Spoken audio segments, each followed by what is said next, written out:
Waitaha narrative describes that whenever the Urukeu returned from New Zealand, they would bypass Easter Island due to the behavior of the ocean current, visiting instead the place of ancestors in the Great Land in the east. Whenever they undertook this long voyage, they took two totem birds with them, Titi and Kaka. Together, they give the name to another homeland of the gods, Titicaca, the location of the temple city of Tiwanaku. In order to understand ancient places, it is useful to turn to etymology, particularly the earliest iterations of a name, because it often reveals a true meaning, a purpose, or an event. And in the Altiplano of Bolivia, the oldest languages are Puquina and Aymara. And the syllables Tiwanaku mean my people. Except that the syllable Aku is not Aymara, it is Egyptian, and it means shining being. So Tiwanaku becomes the place of my shining people. We'll return to them in a moment. Tiwanaku is composed of 6 known temples covering 2,000 acres. Its adjacent temple, Pumapunku, is packed with advanced masonry, each stone above and beyond the skill of cavemen, even latter-day stonemasons. But how can we tell if these temples were built before the flood? The focus of excavations by the archaeologist Arthur Poznański was a quadrangle of monolithic standing stones called the Kalasasaya. And he noted how the alignment was off by 18 degrees relative to the sun along the horizon. And this is due to the effects of the Earth's rotation and tilt, which causes the stars to appear in a different part of the sky over the course of millennia. It's a phenomenon called precession. So Poznański recalculated the correlation between the stones and the solstices, and his figures were peer-reviewed by a group of mathematicians and deemed to be correct. This massive quadrangle was built, according to Poznański, in 15,000 BC. But there's something else. Relative to its adjacent temples, the Kalasasaya appears to have been forced to fit a pre-existing plan, because the 3 adjacent sites, the Akapana Mound, the semi-subterranean temple, as well as Pumapunku, are all offset by a further 3 degrees. They reference a very different sky. And given the greater depth of sedimentation, it is likely these 3 sites are even older. It takes the Earth 21,600 years to tilt 3 degrees on its axis. If this correlation is correct, then these 3 sites could be as old as 36,000 BC. And as extreme as this date may sound, there is another link with Egypt here. The Egyptian king list stated in the Turin Papyrus begins around 36,000 BC, a fact that was shared with Greek historians when they visited Egypt over 3,000 years ago.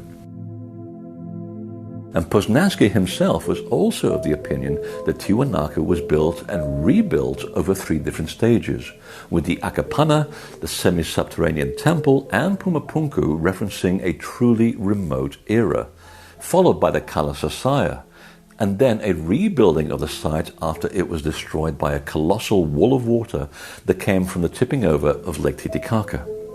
The only catastrophe we know that was capable of such destruction was the Great Flood at the end of the Younger Dryas. So who were the gods who built the temple complex of Tiwanaku? And more to the point, who was responsible for its rebuilding? The local Puquina still teach their oral tradition of having fled to the Andes after a flood sank their island continent in the Pacific, and they call it Lupakije, also known as Mu'ul, or as it became known, Lemuria. And their story says that the temples were rebuilt after the flood by the godman Virakosha, along with his 7 High Waipanti, which means sages, craftspeople, one of whom was both his wife and sister. Now, interestingly, this is a shared observation all around the world, wherever the gods alighted after the flood. High Waipanti translates as shining ones, the people for whom Tiwanaku was named. These seafaring gods appeared from the Pacific. They were described as very tall, white-skinned, bearded, red-haired, and were associated with the symbol of the serpent. They were also defined by their elongated skulls. Oh, a treasure trove of skulls was found at Paracas on the coast of Peru. And compared to human skulls, these elongated heads have a 25% larger cranial capacity. And although human skulls are known to have been artificially shaped by parents wishing their children to grow up looking like the gods, artificially shaping a skull cannot increase its cubic capacity. And furthermore, the origin of their DNA leads to the region of the Black Sea, the Middle East, and Egypt. So, might Viracocha and his 7 shining ones have been of Egyptian provenance?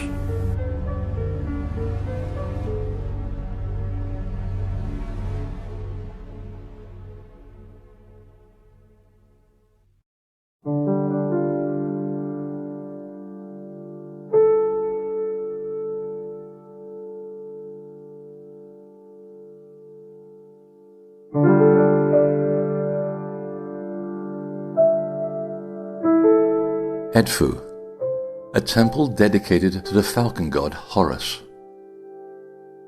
Written on its walls are the building texts.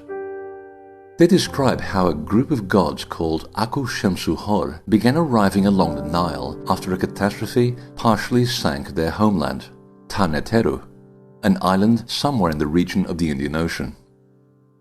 The event coincides with the incident that caused the Younger Dryas around 10,800 BC.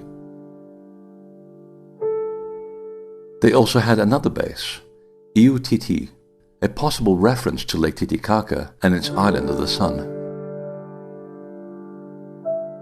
The Aku Shemsu Hor established a series of sacred mounds along the Nile that became the foundations of future temples. The timing coincides with an anomaly in this region, an agricultural revolution that appeared out of nowhere in the Nile Valley around 10,500 BC. The texts say that within 800 years, a second disaster sank the primeval island of the gods for good, whereupon one group of survivors returned to Egypt. 7 sages led by an 8th, a charismatic leader called Hor.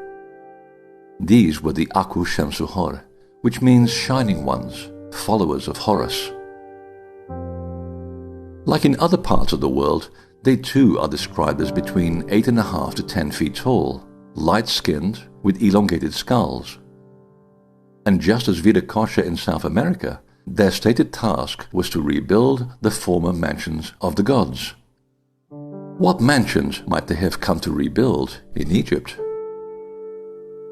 Oh, I love the building texts. They describe the first appearance of the Shining Ones, the followers of Horus, as the first occasion. And the date is memorialized in the alignment of the pyramids of Giza, the spring equinox of 10,400 BC. But there's at least one site that may be contemporary. The Osirian at Abydos has always been regarded as an underground temple, but it is actually encased in 40 feet of silt, deposited inch by the Nile when the river reached the temple's doorstep, and the regional climate was wetter, the period between 10,500 to 7,000 BC. By 3,500 BC, the Nile had moved over a mile east of Abydos. Pharaohs were still building temples around the Osirian, yet none related to it, as though the building was no longer visible, covered by sand and silt. All that remained was the memory of why the location was important. Then in 1300 BC, Seti I built his own temple, aligned to the same axis as the Osirian, yet his masterpiece stopped short of the underground structure and bends to the left, in total contradiction to temple protocol, leaving its most important room, the Holy of Holies, decapitated from the body. The only reasonable explanation is that the weight of his own temple broke through the ceiling of the now underground structure. Could it be that Seti rediscovered the Osirian and wished to revive its importance?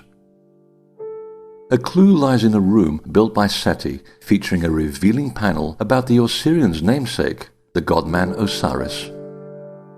Osiris is the hero who is dismembered before he ascends the Milky Way towards the origin of souls, typically the pole star. And he returns resurrected as Horus in the form of a hawk. and Osiris is also the earthly embodiment of Orion. Now, curiously, Seti's own temple does not reference the rising of Orion, nor any other star for that matter, another violation of protocol. It seems to me that this pharaoh wished the Osirian to be the focal point, and yet the Osirian does not reference Orion either, as one would expect for a temple whose presiding god is the earthly embodiment of this constellation.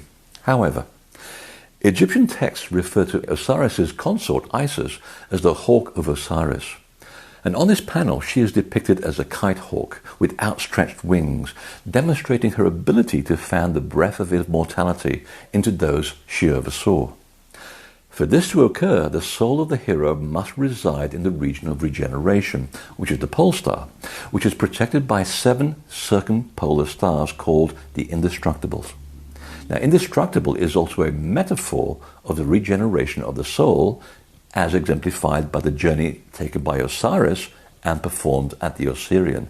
So, perhaps we should be looking for a hawk in the night sky in connection with this temple. In ancient Egypt, the star Deneb was one of the 7 indestructibles. Its host constellation is Cygnus. Back in the day, Cygnus was not regarded as a swan, as it is today, but as a hawk. And therein lies the connection with Osiris, the wife who resurrects his soul, and the date when their temple might have been built. If we roll back the sky, Cygnus the hawk finally appears at the entrance of the Osirian in perfect ascent, riding up the Milky Way, this celestial river, towards the location of the souls, with its brightest star Deneb aligning with the axis of the temple. This astonishing event took place on the winter solstice and spring equinox of 10,500 BC. We now have the shining ones present before and after the flood in both Egypt and the Andes. Both groups are described as master seafarers and astronomers. Both sites feature shared megalithic construction methods, even anomalies. And in turn, Viracocha and his 7 shining ones resemble the Urukeu gods of New Zealand and Easter Island, the same red-haired seafaring astronomers who employed identical building methods throughout the Pacific. As for the Urukeu, they may be the same followers of Horus, because both their leaders were navigators and astronomers, and both held the title Net of the World for their ability to map the rearranged lands after the flood. And they are depicted as such in the Temple of Edfu. And furthermore, all the above were associated with Orion. There are too many overlapping criteria linking the flood gods in different corners of the world, making it highly probable that they are one and the same group of people.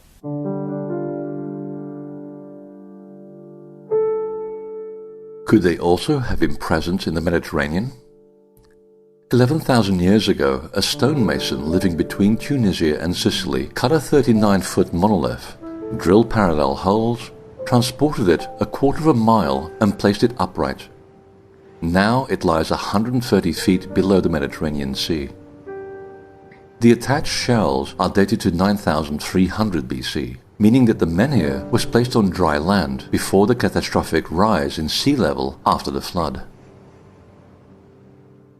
The rising Mediterranean radically affected nearby Malta, cutting it off from Sicily and turning it into an island. And Malta is home to miles of parallel grooves resembling cart ruts, except that some show signs of having been artificially carved rather than created by repetitive use of wheels. On the south side of the island, they reach the edge of the cliff, they drop 600 feet, continue under the Mediterranean, then reappear on the summit of an island 3 miles away. The land bridge that once connected the two islands collapsed when great pressure was placed upon it. Now, if early Roman historians are correct, this pressure was the result of titanic waves traveling from the west, from the direction of the Atlantic, before smashing into Malta. Perhaps. What is certain is that by 7,600 BC, the grooves were submerged. Could the same tidal waves have been responsible for dumping 7,000 people, animals and utensils into the hypogeum of Hal Saflieni? including hundreds of long-haired people.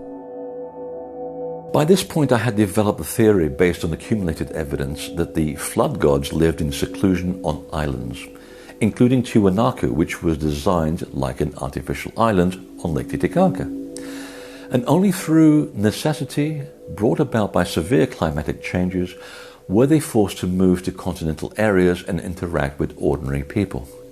Now, this hypothesis fits in well with the hundreds of flood stories which mention the surviving gods arriving by boat from their drowned lands. Was Malta home to such a reclusive society? The archipelago features a disproportionate concentration of temples resembling no other, as though belonging to an isolated culture. Temples like Gantija, the Tower of the Giantess. Gantija appears out of nowhere, fully developed, without precedent, without a trial and error stage. Its older stones are megalithic, but on top we find inferior stones, sloppy of construction, as though rehabbed after a major conflagration. The thing is, all Maltese temples demonstrate the kind of erosion only made possible by prolonged exposure to wet weather, which in this region occurred in the epoch of 10,000 to 8,000 BC. Now, Malta shares the same climatic footprint as the Giza Plateau, and the temples adjacent to the pyramids show exactly the same pattern of erosion by enormous volumes of water. Might the Maltese temples share the same era as the underwater monolith? To test this idea, let's look at the archaeoastronomy of Gantija. The temple features two misaligned axes, as though tracking two related yet separate objects simultaneously. The view of the horizon is of a hill that has been deliberately flattened, as though serving some astronomical function.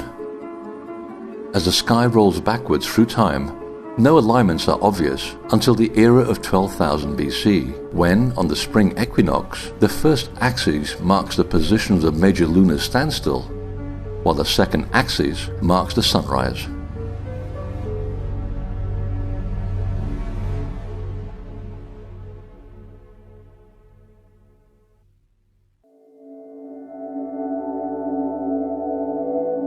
Another place where unusual parallel grooves are found is the Azores, and they too run to the edge of cliffs and into the ocean.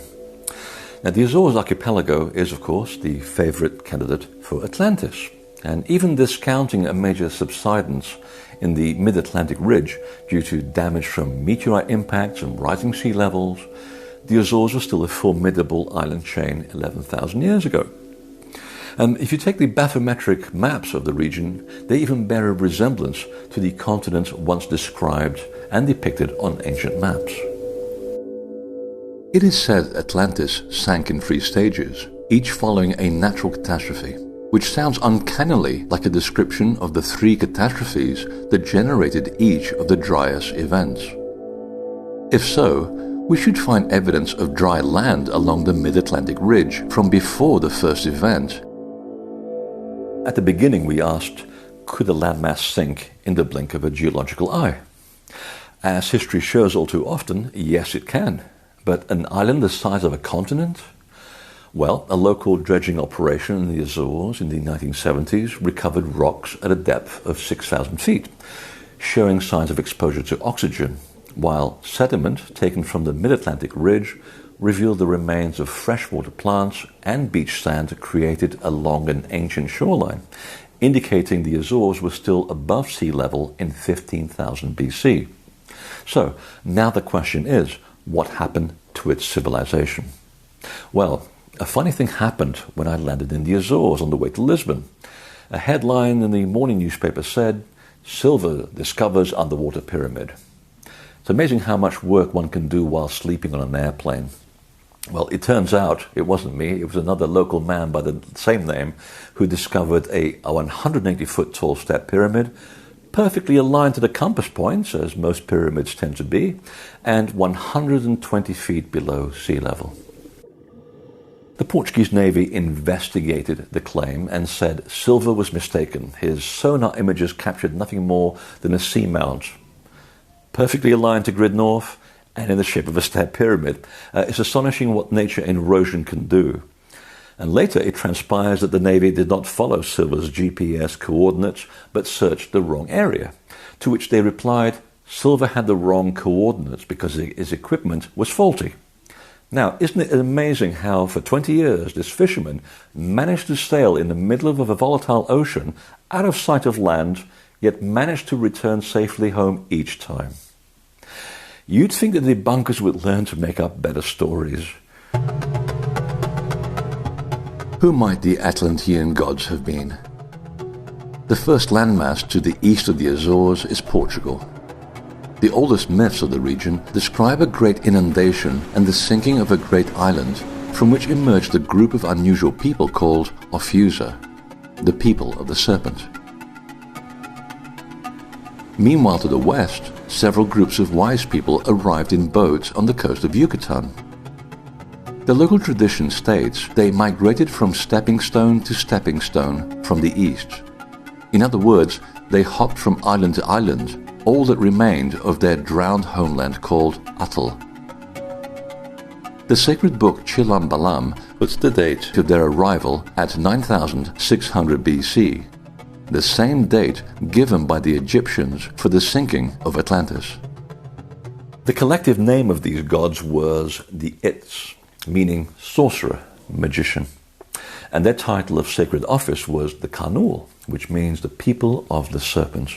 And it has nothing to do with snakes. The symbolism implies people who understood and controlled the forces of electromagnetism, what science called telluric forces or telluric currents. And they refer to the land where they disembarked, Yucatan, as Mayab, the land of the few, in recognition of the survivors of the flood. And in time, their progeny would be called Maya, which means water. Now, the Its are described by the Maya teachers as architects of the sky who spoke Hesuyathao, the language of light. Paints quite a picture, doesn't it? And they said to have arrived in 3 groups of 7, each led by an 8th, a charismatic leader, one of whom was called Itzamna. He was tall, light-skinned with Caucasian features and a long beard, as were the other 2 leaders, Kukulkan and Quetzalcoatl. The Its moved across Yucatan, establishing temple cities like Chichen Itza, which bears their name, and Tikal and Uxmal, whose temples reflect the architecture of the cosmos. These were astral academies, each building encoded with their knowledge of mathematics, science and astronomy, information brought from a submerged homeland and hardwired into huge monuments to ensure its survival in future cataclysms. In time, the buildings expanded into the temples we see today. The Its continued inland and into the mountains of Guatemala, understandably far from the ocean. Eventually they settled on a lake called Atitlan, named for their sunken island home, where they built a city called Utatlan as a replica of the one they'd lost. Their other main center of activity was on Lake Peten Itza, on the island Notpeten, and it means Great Island, although a much larger island exists nearby. Now, what made this island great was that it was their main spiritual center, a scaled-down version of their lost Atl, or Atitlan, featuring 21 temples and a step pyramid. There's no trace of any temple on Nochpayan today, all destroyed by the Spanish, who used the temples as a quarry for their own houses. And even the name was changed to Flores. But why not use the bigger island next door, I wondered? Well, perhaps the smaller island's strategic view of the horizon down the neck of the lake had something to do with their decision. So I decided to find out. I reasoned that the Great Pyramid must have stood where the main church does today, a standard Catholic practice back in the day. But how do you find out? Well, first, the standard practice for the church was to align its buildings east to west to commemorate Christ's death around the equinox.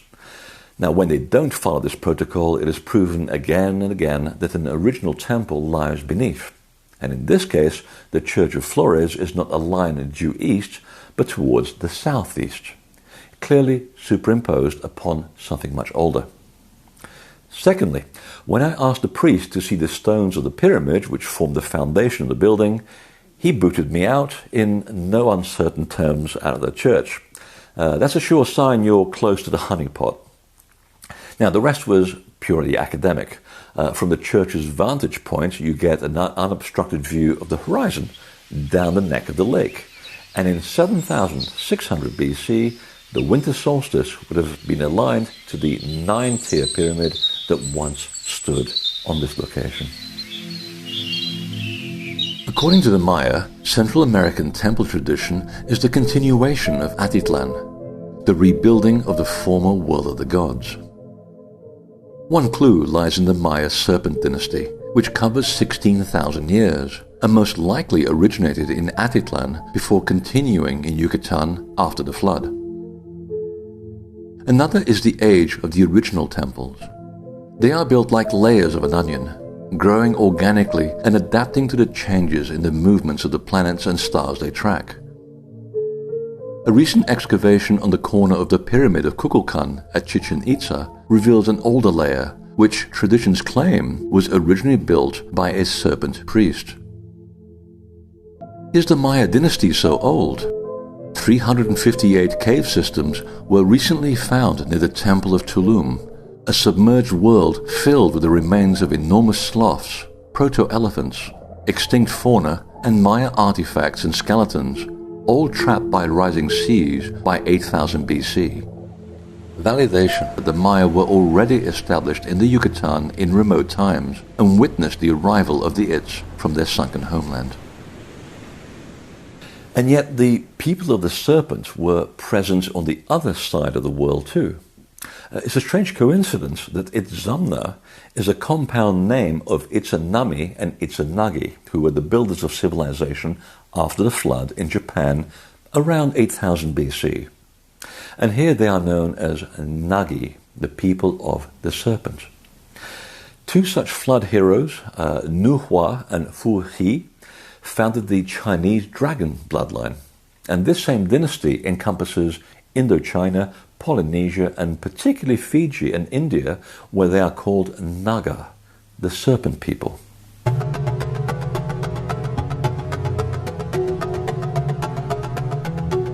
No matter where you travel in this part of the world, traditions describe heroes emerging from a flood, accompanied by 7 rishi, sages who instructed humans on civilization, built megalithic structures, and to all intent and purpose behaved like magicians. Always very tall, light-skinned, with blonde or red hair, and long beards.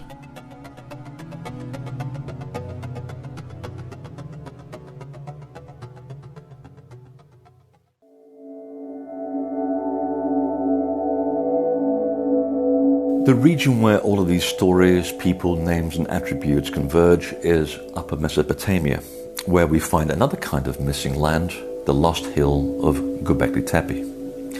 Göbekli Tepe was rediscovered in the 1990s.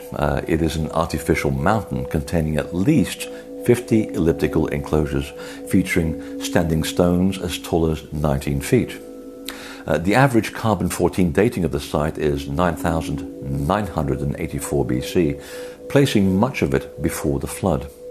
However, the samples were taken from the walls which obscure important carvings on the pillars. Therefore, they were not integral to the site. The walls were added later, after the temple ceased to function. To get a sense of when it might have been built, we turn again to the stars.